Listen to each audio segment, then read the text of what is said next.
Hey everybody, it's Charlotte with the Wooden Wick Co. Today on Maker's Moments, I'm going to be talking to you about how to measure fragrance oil. Knowing how to measure fragrance oil is super important because it will affect the formula of all of your products.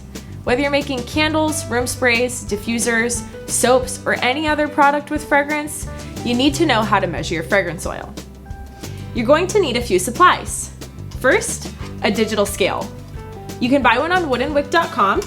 Make sure if you buy one elsewhere that it counts to at least 2 decimal places. This will help give you an accurate weight of your fragrance oil. Next, you're going to need a glass pitcher or some sort of container that you can pour your fragrance oil into. I suggest keeping your making stuff away from your cooking stuff, so try not to reach for a cup from your kitchen cabinet. Obviously, you're going to need some fragrance oil, and we're ready to get started.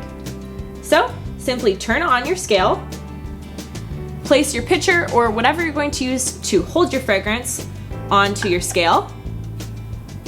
Make sure that your scale is either in ounces or milliliters, whichever you prefer. And then we're gonna hit the tare button.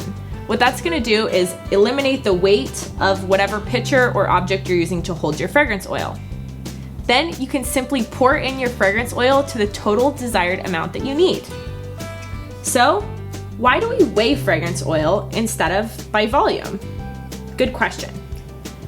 Fragrance oil can have different densities, so it's important to weigh your fragrance oil so that you have a completely accurate measurement.